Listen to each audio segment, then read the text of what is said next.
Mark 5 NRSV. They came to the other side of the sea, to the country of the Gerasenes.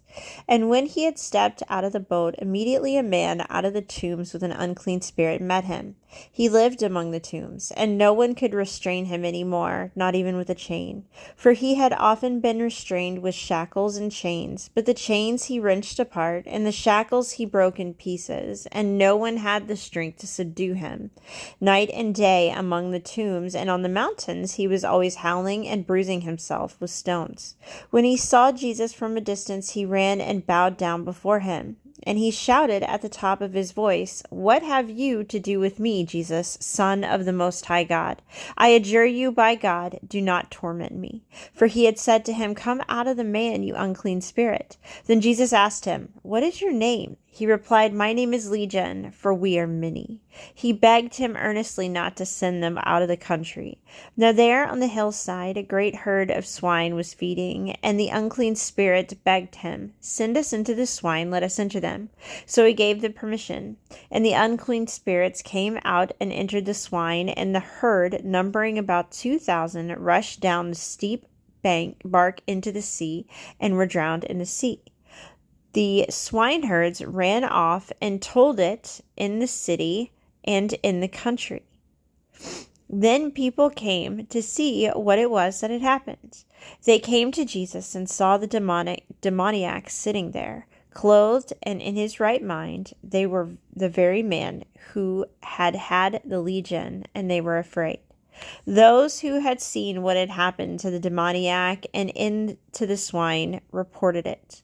Then they began to beg Jesus to leave their neighborhood. As he was getting into the boat, the man who had been possessed by demons begged him that he might be with him.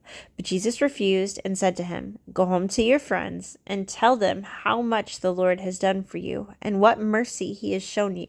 And he went away and began to proclaim in the Decapolis how much Jesus had done for him, and everyone was amazed.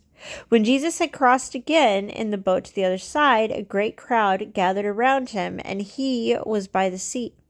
Then one of the leaders of the synagogue named Jairus came, and when he saw him, fell on his feet and begged him repeatedly, "My little daughter is at the point of death. Come and lay your hands on her so that she may be made well and live." So he went with them. And a large crowd followed him and pressed in on him. Now there was a woman who had been suffering from hemorrhages for 12 years. She had endured much under many physicians and had spent all that she had, and she was no better, but rather grew worse. She had heard about Jesus and came up behind him in the crowd and touched his cloak, for she said, "If I but touch his clothes, I will be made well." Immediately her hemorrhage stopped, and she felt in her body that she was healed of her disease. Immediately aware that power had gone forth from him, Jesus turned about in the crowd and said, "Who touched my clothes?" And his disciples said to him, "You see the crowd pressing in on you. How can you say, 'Who touched me?'" He looked all around to see who had done it. But the woman, knowing what had happened to her, came in fear and trembling, fell down before him, and told him the whole truth. He said to her, "Daughter, your faith has made you well. Go in peace and be healed of your disease." While he was still speaking, some people came from the leader's house to say, "Your daughter is dead. Why trouble the teacher any further?" But overhearing what they said, Jesus said to the leader of the synagogue, "Do not fear, only believe." He allowed no one to follow him except Peter, James, and John, the brother of James. When they came to the house of the leader of the synagogue, he saw a commotion, people weeping and wailing loudly. When he entered, he said to them, "Why do you make a commotion and weep? The child is not dead, but sleeping." And they laughed at him. Then he put them all outside and took the child's father and mother and those who were with him and went in where the child was.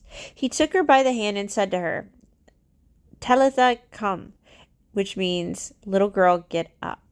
And immediately the girl got up and began to walk about. She was 12 years of age. At this they were overcome with amazement. He strictly ordered them that no one should know this, and told them to give her something to eat.